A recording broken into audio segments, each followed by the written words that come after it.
Amen. Again, truly it is a blessing to stand before you on this day, amen, as we celebrate the life of Brother Evans Moore, amen. And I am the pastor of the Young's Chapel Baptist Church, and I have been the pastor, Mr. Brother Moore's pastor, since he turned 100 years old, amen. I remember we celebrated his 100th birthday in this very room. And I just say this, more people will come and celebrate you when you're going on to heaven than when you're alive, amen? Can I get a witness? It's better supporting people while they're alive, amen? Amen. And certainly I cannot forget the late, great Reverend Demetrius Porter, amen? I know I am the pastor of Young Chapel Baptist Church, but I know if Reverend Porter was living, I'd probably be presiding, and Porter would be right here, because it was his favorite pastor. Amen. A lot of times, you can be somebody's preacher, but not be their pastor. Amen. But I'm glad I was his preacher and his pastor. And with Brother Moore, he was my measuring rod. When I first started preaching, I was a little wet behind the ear, And Mr. Moore, he'd sit there. But if I could make Mr. Moore stand up, I knew I did this. Then years on down the line, he finally came up one Sunday after church and said, "Boy, you sure preached today." Although I was in the house. But truly, I'm ready to sit down because everything I have on this paper has already been said. But that's just confirmation, amen. The best sermon is not one preach, it's one live. And I tell you, Brother Moore's already... He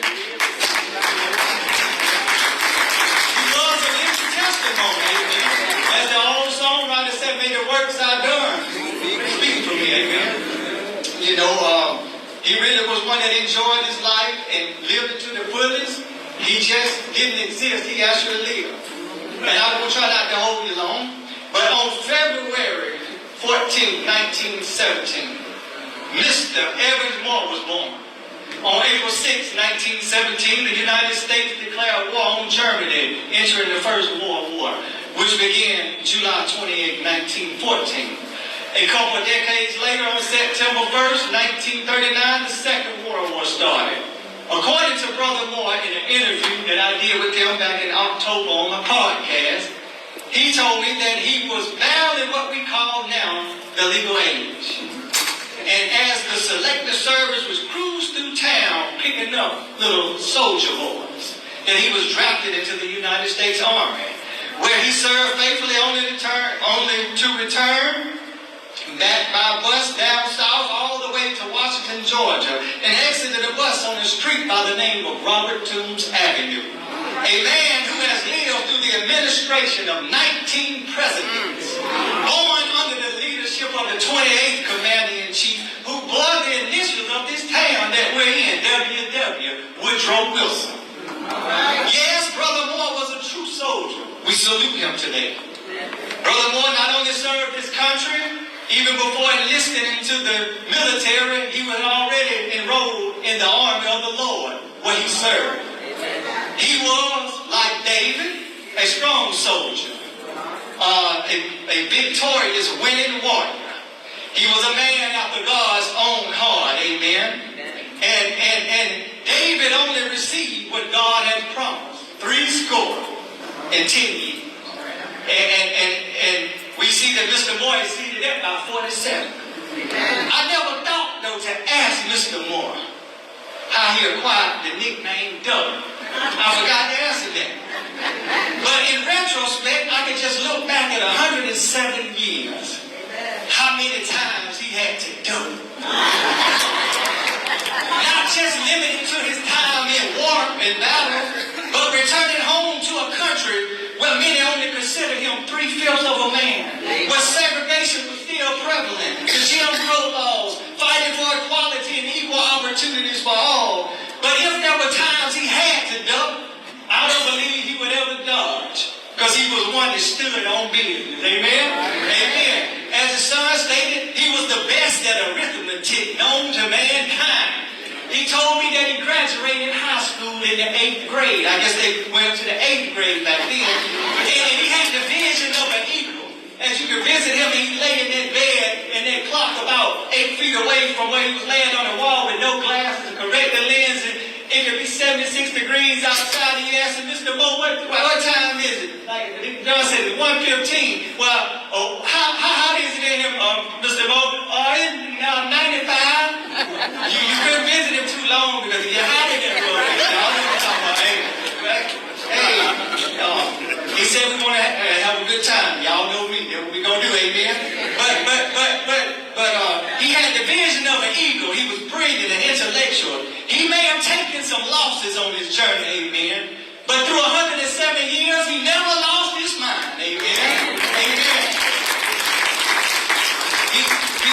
And don't nothing get old but money and clothes. And you can still spend it and you can still wear it. Because, hey, Mr. Moses, stay sharp. Amen. Amen.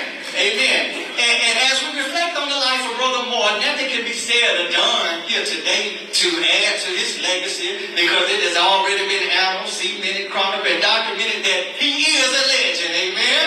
Amen. So as I stand before you today, I just want to go with you very briefly to Joshua 24. And it speaks about, it said, and I have given you a land which for ye did not labor, and cities which ye built not. And ye dwell in them of the vineyards and olive yards which ye planted. Not do ye eat. Now therefore fear the Lord and serve him in sincerity and in truth, and put away gods which your fathers served on the other side and in Egypt, and serve the Lord. And if it seems evil unto you, serve the Lord. Choose you this day whom you will serve, whether the gods of your fathers served that on the other side, or the gods of the Amorites in whose lands you dwell in. But as for me and my house, we will serve the Lord. Amen. Amen. I don't know about you, but 107 years I want to serve the Lord. Brother Mo served. Amen. See, people say that it takes a village. Well, how many of you know that the village starts one house at a time? In this particular text, it talks about Joshua. Joshua was Moses' successor. He was Moses' successor. He had been trained by Moses to lead the people into the promised land. But the children of Israel, Joshua, even though he was trained by Moses, they didn't train them. And he gathered the people together in the valley of Shechem. And Shechem has a lot of biblical, historical references. Yes. Just like Washington, Georgia has a lot of historical value. And he gathered the people there together, and he wanted to deliver a message to them. He was giving them a choice. Amen. Our sanctified imagination, Pastor Kendrick, he was opening up the doors of the church. Yes. But when we open up the doors of the church that service, we don't give you a choice. We're just offering one God to you. But Joshua opened up the doors of the church rather than Shechem. And he gave the people a choice. That's right. You can either serve the God that your people serve on the other side. Yeah. But you can either serve the God where you're at now, or you can serve the true and living God. Yeah. And so we found out that you can't force or order anybody to serve God. Amen. Right. It has to be something that you want to do. Amen. There was a time before there was a wide variety of entertainment and technology advanced, and everything was so easy and ready at our fingertips. But people like Brother Moore's generation, they only could depend on God. Nothing else but God. Amen. But now we come so distracted, sidetracked, and all sorts. We need to replace the big G with so many little G's. And as one of the 10 commandments states that have no other gods before me. No man will serve two masters. Either you're going to hate the one or love the other. You can't serve God and man. Revelation 3:16 says that so then, because you are lukewarm and neither hot nor cold, that I will spew thee out of my mouth. And James 1:8 states that a double-minded mind is unstable in all his ways. Right. Brother Moore didn't mind letting the world know how good the Lord had been to him. be a well of wisdom. And we know that knowledge, we all hear knowledge, wisdom, and understanding. But we use those kind of loosely. But let me explain something to you. When you comprehend information that you learn or knowledge, that's understanding. But when you understand how information is going on with you, don't put off for tomorrow what can be done today. Get it while today is yet called today. I don't know, but it's getting late in the evening and the sun is going down. It's just a few more hours and the setting of the sun, and all our work down here will be done. The truth be told, y'all, most of us have more days behind us than we do in front of us. So it's time to get the house and get on. I mean, you know that the earth is the Lord's and the fullness thereof. See, Brother Roy had his portion of that earth because he had a lot of land. And God created man in his image, and as you said, if a man doesn't work, he should eat.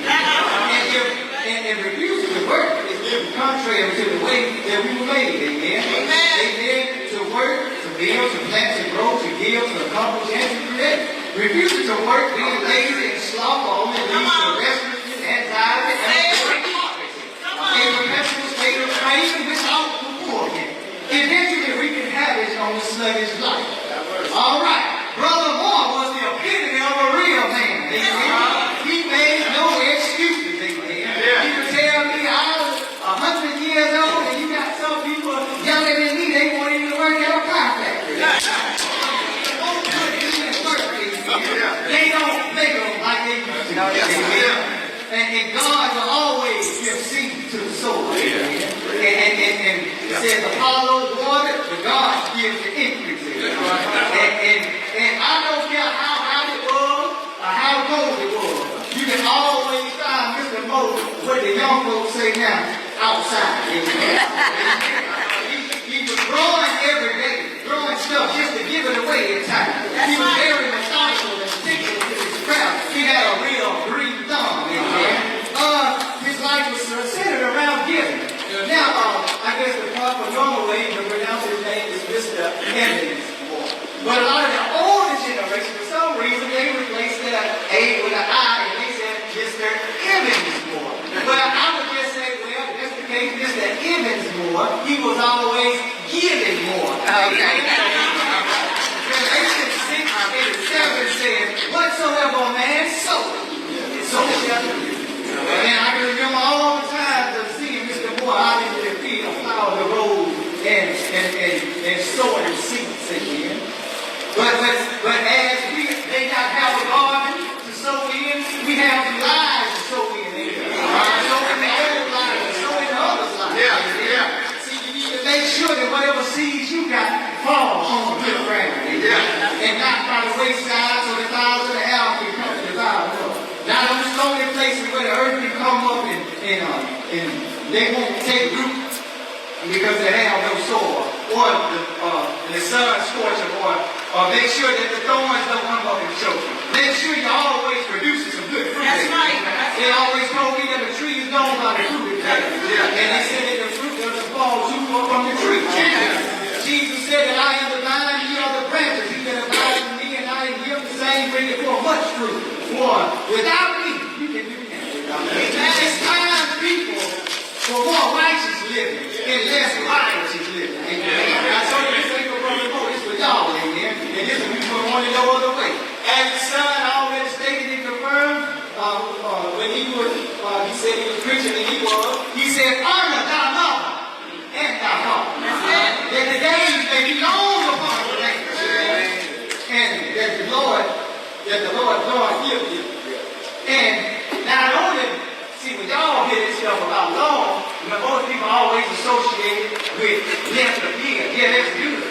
But how many know that you honor your mother and father, you will have some, the time will be long, your bank account, can I get a witness? Mr. Cole ain't lived 107 years and ain't had nothing. That ain't none of our business.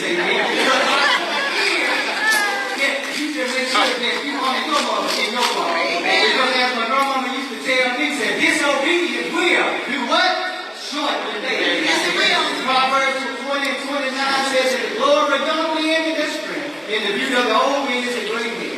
Isaiah said he giveth power to the faint them that have no might whose strength is strength. Say, you shall faint and be weary, young men shall utterly fall. But they that wait upon the Lord shall renew their strength. Amen. And I remember someone saying, as Psalm 71 and 7 said, 107 years old, I am as a wonder unto thee. But thou art my strong refuge. Yeah. How many of you here today know that God is our refuge, our strength, a very present help in the time of trouble?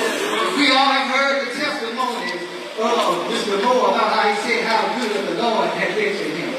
And Mr. Porter said that he said, I ain't saying he ain't been good to you, but he sure been good to me. Mr. Moore had a home remedy. His treatment for when your body was aching. Y'all know what that is? And y'all got excuses, but he didn't. When your body aching, Mr. Moore used to say, all you got to do sometimes is just get up off it. If you don't know what it is, you're sitting on it. Problems and uncertainties of life, and all the evil is among us. I can just hear Brother Moore just saying, what a word. And I never heard Brother Moore raise his voice, but one of the grandchildren the other day told me otherwise. But I can speak for myself. I ain't never heard him say that. He was always to be wise as a serpent and harmless as a dove. But the Bible speaks that blessed are the meek, they shall inherit the earth. Blessed are the peacemakers, they shall be called the children of God. And how does one achieve such a pinnacle of life? By putting on the full armor of God. Amen. Not only did he wear the armor of the military, he had on the full armor of God. And there's nothing listed for the back in the full armor. But as you go to Psalms 23 and 6, it says, surely goodness and mercy has followed Brother Moore all the days. Amen. Amen. Brother Moore has fought the good fight. He's finished his course. He's kept the faith. And after 107 years of tilling, toiling, and sowing this earth, he gained his weight to go on to reap the reward of those heavenly seeds. To hear the angels sing, to join the heavenly choir, to join that great cloud of witnesses, to hear the Lord say, well done, thou good and faithful servant. You've been faithful over a few things. Come on up and I'll make you ruler of men. I believe Mr. Moore, after 107 years of going down here, he can finally go up, and when he gets into heaven, he can hear the song being sung where it says, sit down, sir. Sit down, sir, and rest your soul. And I know it's time to sit down and rest your soul. But knowing Brother Moore, I know he's going to be like the other version of that song where it says, sit down. He's going to say, I just got to heaven, I can't sit down. Walk around. That's what I believe. So as I leave you today, I just want to tell you to choose this day who will you serve. Amen. I don't know about you, but unlike Brother Moore, God has been good to me. And I'm not saying he ain't been good to you, but I know he's been good to me. And sometimes we have to do a better job of setting examples. Brother Moore was a good example. Example. If we don't start telling our young people, like Joshua was trying to tell the people about what the Lord has done, then we're going to have no future. We're going to have no church. That's right. We told a lot of churches are just a few years of promoting and all these things. And see that the Lord whatever God you may use to serve, you've been delivered. Don't go back to it. Keep on running. Amen. I don't know about you, but as I leave today, I'm reminded of when I interviewed Brother Moore back in October. He said some things that stood out to me, and I want to share a little bit with him. He said that on this journey, he has seen a lot. He has heard a lot. He said, you know what? Folk could have done a lot better by treating themselves better. Amen. He said, yeah, I had some tough times, but they weren't too tough times. Somebody ought to thank God right now.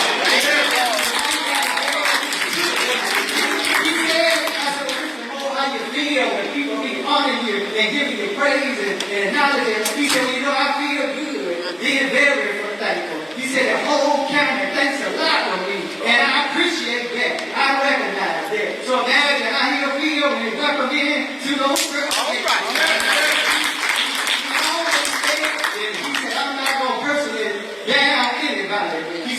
don't understand something, don't try to have so much to say. Woo, let me say that. He said, if you don't understand something, try not to have so much to say about it. He said, that keeps you out. He said, if something going on that I don't understand, I just listen. That's why God gave the 2 ears and 1 mouth. And he said, everybody along the way has some good in them. Yeah. He says that coming together, we need to come together as a people. He said, this is for Washington, Georgia. He said, let us all try to get together. Yeah. And let us try to agree on one thing. He said, let us try to agree on one thing as much as we can. Yeah. He said, and I quote still, I know ain't all of us right. But some of us is right. Yeah. So let's work together. He said, and try to make our country both better. Yeah. And our community where we can